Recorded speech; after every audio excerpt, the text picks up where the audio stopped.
누구나 쉽게 맥을 잡을 수 있는 마인드맵 성경입니다. 오늘은 이사야서 네 번째 시간으로 이사야가 예언한 메시아를 통한 구원의 내용입니다.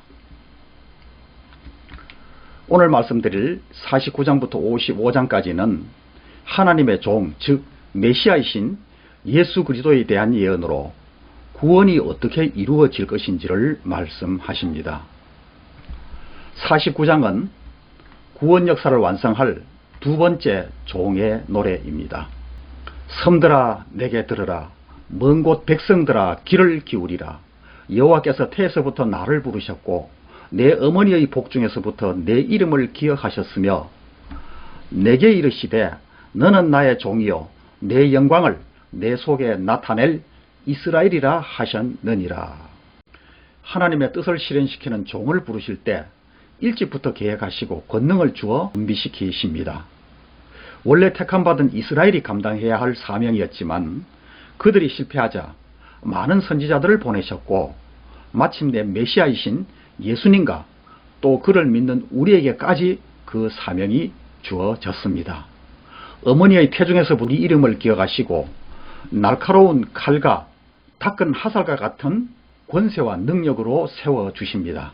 4절에 하나님의 종들이 일을 할 때 성과가 나지 않고 해서 나는 헛수고한 것이다 라는 생각이 들 때가 있습니다. 그러나 모든 판단은 여호와께 있고 나의 보응이 하나님께 있다고 하면서 자기의 마음을 추스리게 됩니다. 이 6절에는 배척당하고 고난받는 종을 통하여 하시는 두 가지 사역을 말씀하시는데, 첫 번째는 이스라엘이 잃어버린 땅에서 돌아올 것과 두 번째는 이방의 빛으로 삼아 구원을 해가시는 성부 하나님의 뜻을 땅끝까지 이르게 하신다는 것입니다. 이 8절 이하의 말씀을 통해 하나님이 베푸시는 구원을 구체적으로 설명하고 있습니다. 잡혀있는 자, 흑암에 있는 자들을 모아 먹이시고 회복시키셔서 하나님의 땅으로 돌아오게 하시는 일인데, 이 일은 고레스에 의해 실현되었고 이후 스룹바벨과 에스라, 느헤미야 등에 의해 성취되었으며 궁극적으로는 예수님에 의해 이루어졌습니다. 지금도 하나님께서는 그 증인으로 우리를 부르고 계십니다. 14절부터는 하나님께서 절대로 자기 백성을 포기하지 않으신다는 위로의 메시지가 있습니다. 이 15절에 여인이 어찌 그 젖먹는 자식을 잊겠느냐 하시면서 자기들을 버리거나 잊어버렸다고 투정하는 이스라엘 백성에게 하나님은 절대 잊지 않았다고 하십니다. 이스라엘 구원에 대한 확증은 여러 수사학적 질문을 통해 강조되고 있습니다. 힘있는 승리자들이 전리품과 포로로 획득한 것을 하나님이 도로 빼앗아 오시겠다는 것입니다. 하나님이 친히 일어나셔서 불가능한 것 같은 일을 이루시며 이스라엘 회복을 통해 하나님께서 하시는 행적을 알리기를 원하십니다. 연예인들이 가장 두려워하는 것이 세상에서 잊혀지는 것이라고 합니다. 매일 변하는 세상의 평가에 마음을 너무 뺏기지 말고 16절에서 말씀하신 하나님의 손바닥에 이름이 새겨져 있다는 사실에 우리는 자부심을 가져야 되겠습니다.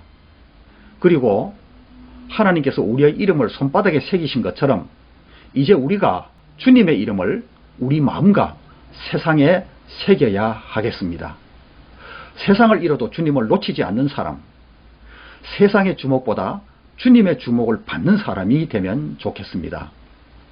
50장은 거역하는 이스라엘을 책망한가 순종하는 메시아의 종의 노래가 있습니다. 자기들의 죄악 때문에 징계를 받아 바벨론 포로로 잡혀갔음에도 불구하고 회개하기보다 하나님을 원망하는 이스라엘 백성에게 하나님께서 버렸거나 능력이 없어서가 아니라 그들의 죄로 인함인 것을 가르쳐 주십니다. 우리는 살아가면서 여러 가지 문제를 만나게 되는데 그때 하나님을 원망하거나 다른 사람에게서 문제의 원인을 찾기도 하지만 모든 문제의 발단은 내한테 있다는 것을 우리는 인정해야 합니다. 4절에서 9절은 세 번째 종의 노래로 알려져 있는데, 선지자들을 많이 보내도 말을 듣지 않는 이스라엘의 회복과 구원을 위해 한 특별한 종에게 학자의 기와 혀를 주셔서 공간 백성들에게 말씀을 잘 설명하고 받아들일 수 있도록 하십니다. 그리고 그 하나님의 종은 하나님을 거스리지 않고 그분의 뜻대로 순종하겠다고 결단했고, 때리는 자들과 수염을 뽑는 자들, 모욕과 침뱉음을 당하면서도 끝까지 감내하시기로 다짐합니다. 예수님의 삶을 모형으로 선택받은 이 한 예언자의 계속되는 이야기인데, 누가복음 18장 31절에 예수님께서 그 자신에게 인용하셨습니다. 선지자들을 통하여 기록된 모든 것이 인자에게 응하리라. 이렇게 이사야서 50장 6절부터 그 내용을 말씀하셨습니다. 6절, 나를 때리는 자들에게 내 등을 맡기며 나의 수음을 뽑는 자들에게 나의 뺨을 맡기며 모욕과 침뱉음을 당하여도 내 얼굴을 가리지 아니하였느니라. 세 번째 종의 노래라고 불려지는 이 말씀은 예수님께서 이 땅에서 당하실 고난에 대해서 말씀하고 있는 내용입니다. 예수님은 학자의 귀와 혀로 하나님의 말씀을 잘 듣고 잘 전하고 순종하셨습니다. 이처럼 하나님의 능력과 사랑, 구원에 대한 믿음 위에 서서 말씀을 듣고 세상과 맞설 수 있는 사람이 진정한 하나님의 종입니다. 오늘 우리도 예수님을 본받아 표적이 따르는 삶을 살고 복음을 전파하는 일꾼이 되어 그분 뜻을 이루며 하나님 나라를 세우는 사람이 되시기를 축복합니다. 51장은 구원을 위한 하나님의 위로의 말씀으로 바벨론에서 교육을 받아 하나님의 공의를 아는 백성들에게 이제는 바벨론을 두려워하지 말라고 하십니다. 이스라엘 나라 구원과 병행해서 종국의 인류 구원인 예수 그리스도를 통한 구원을 예언하고 있습니다. 하나님께서 예수님을 보내셔서 하나님의 율법을 완성하게 하실 것이며 그분이 하신 말씀으로 심판하실 것입니다. 12절부터는 스스로 도저히 자기를 구원할 수 없는 이스라엘 백성을 구원하시겠다는 하나님의 약속을 담고 있습니다.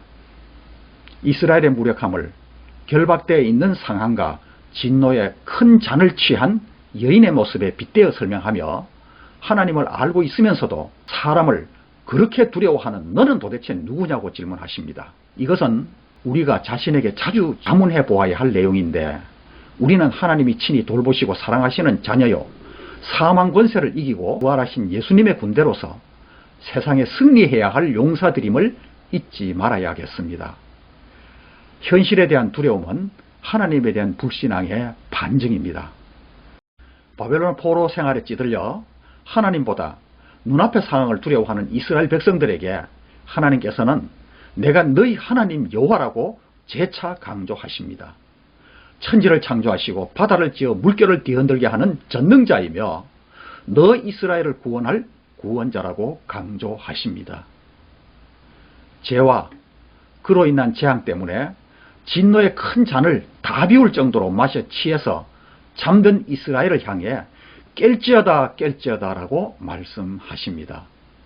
죄로 인해 움직이지 못하는 예루살렘은 마치 아들을 잃은 과부처럼 스스로 일어설 힘도 없고 이끌어줄 사람도 위로할 사람도 없지만 하나님은 저들을 대적의 손에서 건져내시겠다고 하십니다.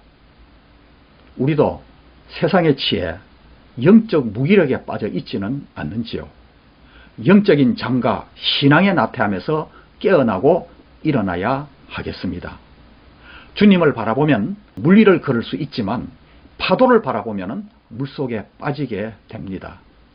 믿음의 사람들은 한결같이 하나님만 두려워하며 세상을 이겨나갔습니다.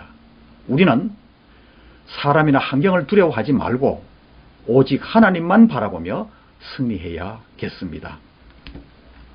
52장은 회복될 예루살렘의 영광에 대한 말씀으로 바벨론에서 예루살렘에 돌아갈 준비를 하라는 말씀입니다.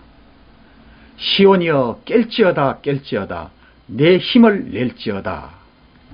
11절에 너희는 떠날지어다 떠날지어다 거기서 나오고 부정한 것을 만지지 말지어다. 그 가운데서 나올지어다. 여호와의 기구를 매는 자들아, 스스로 정결하게 할지어다. 바벨론의 우상들, 죄된 것들을 접촉하지 말고 포로되었던 과거에서 벗어나서 일어나 예루살렘으로 돌아갈 준비를 해라. 너희들이 힘이 약해서 여기 와 있는 것이 아니므로 곧 돌아가게 될 것이다. 13절에서 15절까지는 네 번째 고난받는 여호와의 종의 노래로 지금까지 소개된 종의 노래가 여기에서 클라이막스를 이룹니다. 이 내용들이 실제 먼 후일에 예수님이 받으신 고난과 너무 일치하니까 기독교인들이 성경을 자기 마음대로 변개해 놓은 것이 아닌가 이렇게 오해받을 정도입니다. 이 내용은 20세기 중반에 쿰란 동굴에서 발견된 사회사본의 내용입니다. 사람들은 메시아가 오시면 강력한 능력으로 열국을 파괴하고 심판하며 이스라엘을 단번에 구원할 것으로 생각했습니다. 그러나 여호와의 종은 고난을 받아 상한 모습으로 하나님의 백성들을 회복하는 사역을 감당하십니다. 이것은 이때까지 왕을 위해 백성들이 희생하며 고통받는 것을 보아왔던 그들은 그 이방비 전혀 다르기 때문에 도무지 이해가 되지 않고 놀라운 일이었습니다. 세상에서는 외모가 출중하고 풍채가 좋은 사람이 왕으로 인정받기 마련이지만은 하나님이 사용하시는 여호와의 종은 연한 순 같고 마른 땅에서 나온 뿌리 같아서 아름다운 것이라고는 없다고 말씀하십니다. 어리석은 사람들은 강하고 인기가 많은 사람에 의해 세상이 변화되기를 기대하지만 하나님의 구원은 전혀 다른 사람에 의해 일어납니다. 우리는 외모보다 중심을 보는 안목을 키워야 하겠습니다. 여호와의 종은 죄인을 대신하여 고통당하는 사명을 짊어진 사람입니다. 예수님도 이 말씀을 인용하여 인자가 온 것은 섬김을 받으려 함이 아니라 도리어 섬기려 하고 자기 목숨을 많은 사람의 대속물로 주려 함이라 이렇게 말씀하셨습니다. 예수님은 우리를 위해 채찍 맞으셨고 우리를 위해 죽으셨고 우리를 위해 다시 사셨습니다. 구원받은 우리는 고난받으신 메시아를 전하는 것이 은혜를 조금이라도 갚는 방법이 될 것입니다. 53장은 우리가 고난주간에 많이 암송하는 구절로 고난받는 종 예수님의 예언입니다. 4절에 그는 실로 우리의 질고를 지고 우리의 슬픔을 당하였거늘 우리는 생각하기를 그는 징벌을 받아 하나님께 맞으며 고난을 당한다 하였노라. 그가 찔림은 우리의 허물 때문이요 그가 상함은 우리의 죄악 때문이라. 그가 징계를 받음으로 우리가 평화를 누리고 그가 채찍을 맞음으로 우리는 나음을 받았도다. 우리는 다 양 같아서 그릇 행하여 각기 제 길로 갔거늘 여호와께서는 우리 모두의 죄악을 그에게 담당시키셨도다. 그가 곤욕을 당하여 괴로울 때도 그의 입을 열지 아니하였으며 마치 도수장으로 끌려가는 어린 양과 틀 깎는 자 앞에서 잠잠한 양같이 그의 입을 열지 아니하였도다. 사도행전 8장 34절에 보면은 구수 내시가 이 말씀을 읽고 이 말씀을 이해하지를 못했습니다. 그 내시가 빌립에게 말하되 청컨대 내가 묻노니 선지자가 이 말한 것이 누구를 가리킴이냐, 자기를 가리킴이냐, 타인을 가리킴이냐 이렇게 빌립에게 질문을 하게 됩니다. 한 하나님의 종을 택하시고 예수의 영을 보내셔서 예수님과 같은 삶을 살도록 해서 먼 훗날 진짜 메시아이신 예수님이 오셔서 그와 같은 방법으로 구원하실 것이다 라는 것을 예표해 주신 예언의 말씀입니다. 예언대로 오셔서 예언대로 복음 전파하시다가 예언대로 죽으시고 부활 승천하셨으므로 예수님께서 메시아이시다라는 성경이 완성된 시각으로 신앙생활을 하는 우리에게는 이해가 쉽겠지만 이사야 시대는 오랜 훗날 일어날 일이기 때문에 설명하기가 여간 어려운 말씀이 아닙니다. 예수님께서 예언대로 오신 분이라는 것을 알려주시기 위해 하나님께서는 점진적 예언 방법을 쓰셔서 알리시고 있습니다. 그 한 예로 시편 22편에 보면은 다윗 안에 성령이 들어가셔서 예수님에 대해서 묘사한 것을 들 수가 있는데 시편 22편 1절에 내 하나님이여 내 하나님이여 어찌 나를 버리셨나이까 악한 무리가 나를 둘러 내 수족을 찔렀나이다. 내 겉옷을 나누며 속옷을 제비 뽑나이다. 19절 여호와여 멀리하지 마옵소서. 나의 힘이시여 속히 나를 도우소서. 이 말씀은 엘리 엘리 라마 사박다니 어찌하여 나를 버리셨나이까 하는 예수님의 절기와 같은 말씀입니다. 이사야서 53장 8절 그는 곤욕과 신문을 당하고 끌려갔으나 그 세대 중에 누가 생각하기를 그가 살아있는 자들의 땅에서 끊어짐은 마땅히 형벌받을 내 백성의 허물 때문이라고 하였으리요. 그는 강포를 행하지 아니하였고 그의 입에 거짓이 없었으나 그의 무덤이 악인들과 함께 있었으며 그가 죽은 후에 부자와 함께 있었도다. 우리가 잘 아는 것처럼 예수님께서 십자가에 달리시고 부활하실 때도 제자들이 예수님이 자기를 위해 달렸고 부활하셨다는 것을 전혀 알지를 못했습니다. 언제 그들이 깨달았느냐 하면 성령님께서 임하셔서 진리로 인도하시면서부터 깨닫게 된 것입니다. 성경이 예언한 그대로 다 이루어졌을 뿐 아니라 예수님께서 십자가에 달리실 때 좌우편에 강도가 있었고 그 죄인과 똑같이 주님께서 취급을 받으셨습니다. 악인과 함께 죽으셨고 그 무덤이 부자와 함께 있었는데 아리마대 사람 부자 요셉의 무덤에 들어가셨습니다. 10절입니다. 여호와께서 그에게 상함을 받게 하시기를 원하사 질고를 당하게 하셨은즉 그의 영혼을 속건제물로 드리기에 이르며 그가 씨를 보게 되며 그의 날은 길 것이요 또 그의 손으로 여호와께서 기뻐하시는 뜻을 성취하리로다. 그가 자기 영혼에 수고한 것을 보고 만족하게 여길 것이라. 이 말씀은 예수님께서 마지막으로 다 이루었다라는 말을 남기셨는데 바로 이 말씀을 예언한 말씀입니다. 나의 종이 자기 지식으로 많은 사람을 의롭게 하며 또 그들의 죄악을 친히 담당하리로다. 예수님께서는 은혜와 진리가 충만하셨습니다. 12절 그러므로 내가 그에게 존귀한 자와 함께 몫을 받게 하며 강한 자와 함께 탈취한 것을 나누게 하리니 이는 그가 자기 영혼을 버려 사망에 이르게 하며 범죄자 중 하나로 헤아림을 받았음이니라. 그러나 그가 많은 사람의 죄를 담당하여 범죄자를 위하여 기도하였느니라. 여기에 그가 많은 사람의 죄를 이렇게 기록되어 있습니다. 모든 사람이 아닙니다. 이 말씀의 뜻은 복음을 받아들이는 사람에게만 효력이 있다는 것입니다. 아무리 은혜를 주어도 받아들이지 않는 사람에게는 의미가 없습니다.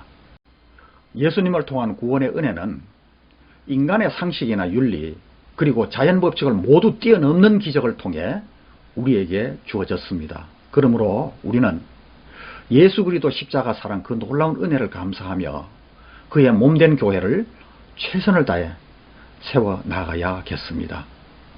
54장은 남편에게 버림받아 홀로 지내고 있는 아내로 묘사된 시온 예루살렘에 대한 회복 약속을 구체적으로 그리고 있습니다. 하나님께서는 내 장막터를 넓히라는 말씀으로 황폐한 예루살렘의 번영을 약속하십니다. 남편에게 버림받고 잉태하지 못한 여인처럼 무시당하며 황폐해진 시온 즉 예루살렘에게 남편 있는 자의 자식보다 더 자식이 많아질 것을 예고하며 장막터를 넓히라고 말씀하십니다. 번성은 하나님의 뜻입니다. 아담을 창조하실 때 주신 복도 생육과 번성이었듯이 우리가 하나님께서 맡기신 일을 충성할 때 넉넉히 공급하시고 삶의 자리에서 번성을 경험하게 될 것입니다. 하나님을 거역한 이스라엘 백성들과 예루살렘에 하나님께서 친히 찾아오셔서 허물과 부끄러움을 씻어 주십니다. 그리고 치유의 작업을 시작하십니다. 5절에 하나님께서 자신을 내 남편이라고 밝히시면서 버림받아 마음에 근심하는 아내 시온을 회복하겠다고 약속하십니다. 하나님은 역전의 명수이십니다. 오늘 내 삶에 하나님께서 개입하시면 모든 상황이 회복되고 치유되는 역사가 일어날 것입니다. 10절입니다. 산들이 떠나며 언덕들은 옮겨질지라도 나의 자비는 내게서 떠나지 아니하며 나의 화평의 언약은 흔들리지 아니하리라. 너를 긍휼히 여기시는 여호와께서 말씀하셨느니라. 11절부터 하나님께서는 이스라엘이 받는 고난을 공고하며 강풍에 요동하여 안위를 받지 못하는 자라고 하시면서 고난의 심각성을 말씀하십니다. 그러나 그 고난을 통과한 백성에 대하여 예루살렘 성벽을 보석으로 재건축하듯 다시 회복시키겠다고 약속하십니다. 믿음의 사람들이 걸어가는 인생길에는 광풍 같은 고난도 있지만 고난의 터널을 통과한 사람들은 아름답고 영광스러운 모습으로 변화시켜 주시고 그에게 평화를 선물로 주십니다. 17절입니다. 너를 치려고 제조된 모든 연장이 쓸모가 없을 것이라. 그러나 너를 대적하여 송사하는 모든 혀는 내게 정죄를 당하리니 이는 여호와의 종들의 기업이요 이들 그들이 내게서 얻은 공인이라. 여호와의 말씀이니라. 이스라엘의 멸망과 회복을 교훈 삼아 우리의 신앙이 아브라함과 같은 절대 믿음이 되시기를 축복합니다. 55장에는 죄인을 향한 구원의 초점으로 하나님을 찾고 하나님을 부르라고 하십니다. 54장에서 시온의 회복을 약속하시고 55장에서는 자기 백성인 이스라엘이 그 회복에 온전히 참여하도록 초대하십니다. 하나님께 나아가는 데는 다른 조건이 필요한 것이 하나도 없습니다.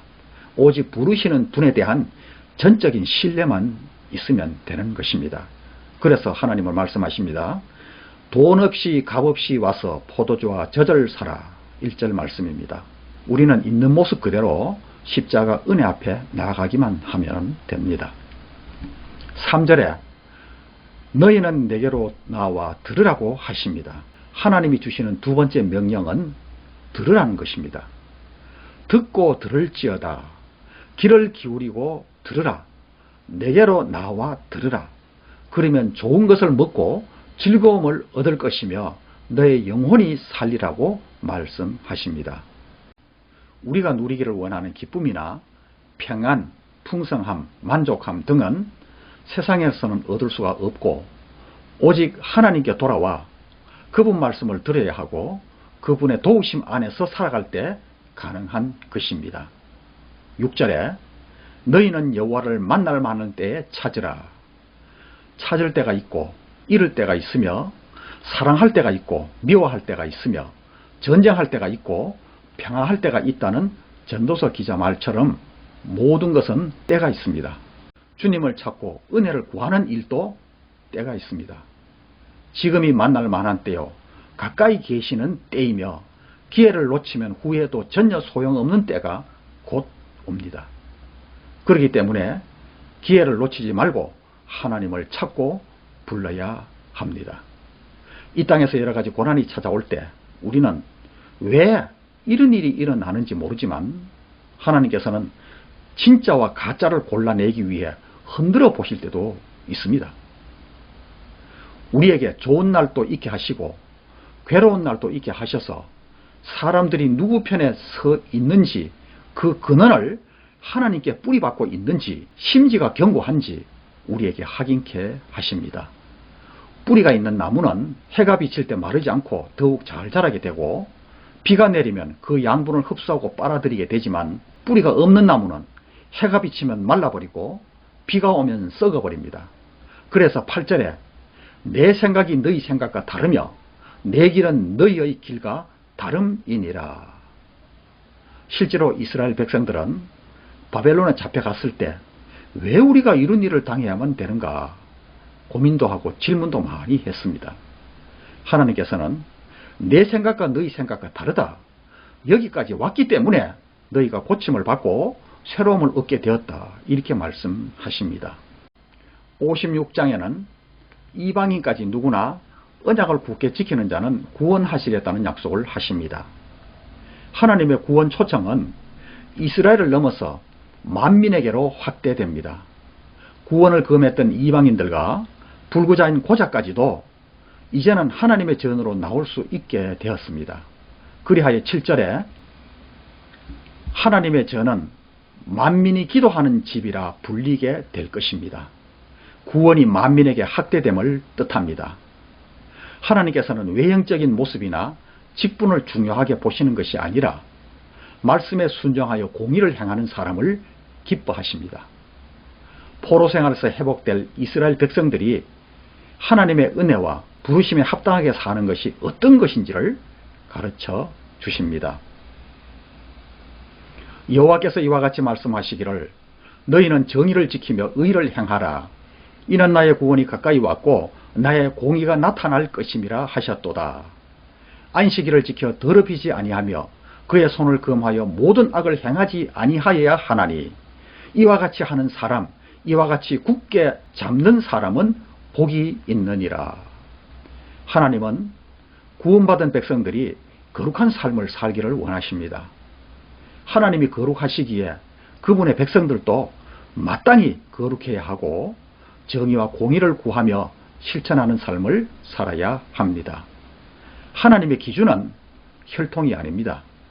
언약의 말씀에 얼마나 순종하는 삶을 사느냐 하는 것입니다. 그러므로 믿고 순종하는 사람들은 예수 그리스도를 통해 아브라함의 복을 받습니다.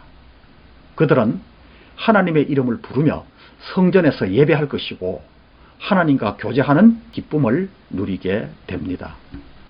본다는 마지막 장인 57장은 이스라엘의 죄악상이 반복되지 않도록 드러내신 후에 회복의 약속을 하십니다. 1절에 의인은 죽을지라도 살게 될 것이고 악인은 살아있는 것처럼 보이지만 죽은 존재라고 하십니다. 악인들은 잘되기 위해 큰 나무 아래서 우상을 숭배하고 자녀들을 우상의 제물로 바치기까지 하는가 하면 시냇가에 매끄러운 돌을 가져다가 우상으로 삼는 어리석은 일들을 자행합니다. 또한 저들은 하나님의 말씀을 붙이고 유월절 어린 양의 피를 발라야 하는 문설주에 이방인들의 부적을 붙이기도 했는데 모두가 파멸의 길이 됩니다. 우상 숭배자들은 탐심의 눈이 가려서 현실을 보지 못하고 자신을 알지 못하며 부끄러운 것도 깨닫지 못합니다. 자기 계획에만 의존하고 어려움을 만나면 하나님이 아닌 사람을 두려워했고 우상을 의지했습니다. 그 결과 그들이 의지했던 우상들과 인간들에게는 아무런 도움도 받지 못했습니다. 우리를 도우실 분은 오직 하나님밖에 없습니다. 어떠한 상황 속에서도 진정한 힘이 되어주시는 하나님을 신뢰하며 그분을 바라보아야 하겠습니다. 이 14절에 내 백성의 길에서 거치는 것을 제하여 버리겠다고 하십니다. 하나님의 보호가 약속된 것입니다. 또 15절 마지막에 통회하는 자의 마음을 소생시키겠다고 하십니다.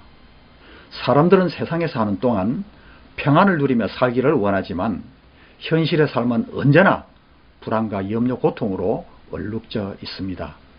그런 심령을 하나님께서는 고치시고 소생시키시는데 겸손한 마음으로 통회할 때, 우리 스스로 문제를 해결할 수 없다고 인정할 때 하나님이 일하십니다. 그때 심령을 소생시키시는 하나님을 경험할 수가 있습니다. 그 다음 18절에 슬퍼하는 자에게 위로를 다시 얻게 하리라고 하십니다. 우리는 육체의 질병도 힘들지만 마음의 상처는 더욱 어렵게 하고 결국 우울증으로 발전하여 스스로의 삶을 포기하기도 합니다. 그런데 요즘처럼 힐링이라는 말이 유행한 적이 없는데 그만큼 우리 주변에 상처받는 사람이 많다는 반증입니다. 하지만 우리에게는 우리의 형편을 아시고 위로해 주시는 하나님이 계십니다. 특히 죄로 인해 고통에 빠진 사람에게 용서와 위로를 주십니다. 그리고 19절에 입술의 열매를 창조하는 자를 고치시고 평강이 있도록 하시겠다고 하십니다. 우리가 하나님의 자비를 통해 경험할 수 있는 최상의 치유는 평강입니다. 성경이 말하는 평강은 단순히 내적 상태만 의미하는 것이 아니라 우리가 살아가는 주변 환경과 그 안에서 맺는 온갖 인간관계, 하나님의 통치 속에서 경험하는 온전함을 평강이라고 합니다. 하나님은 우리의 죄와 허물을 예수님 십자가 보혈의 은혜로 사하시고 우리와의 사이에서 있던 진노의 장벽을 걷어내시고 화목을 선언하십니다. 인간이 참된 평강에 이르는 길은 오직 하나밖에 없는데 그것은 하나님이 열어주시는 길이며 예수 그리스도의 십자가 복음을 믿는 것입니다. 하나님은 죄를 짓는 사람들을 그리스도를 통해 만나주시고 상처를 치유하며 평강을 주십니다. 그러나 21절에 보면은 내 하나님의 말씀을 악인에게는 평강이 없다고 하십니다. 본 단어는 이스라엘의 회복과 더불어 예수님의 삶을 모형으로 선택받은 한 예언자를 통한 이사야 당시로부터 먼 후일 오실 예수님의 예언으로 반드시 이루시겠다는 인류 구원의 약속입니다. 구원을 입은 자는 그것을 소망하며 현재 있는 잠시의 고난을 이겨내야 하겠습니다. 다음 시간에는 이사야서 마지막 단원으로 이어지겠습니다.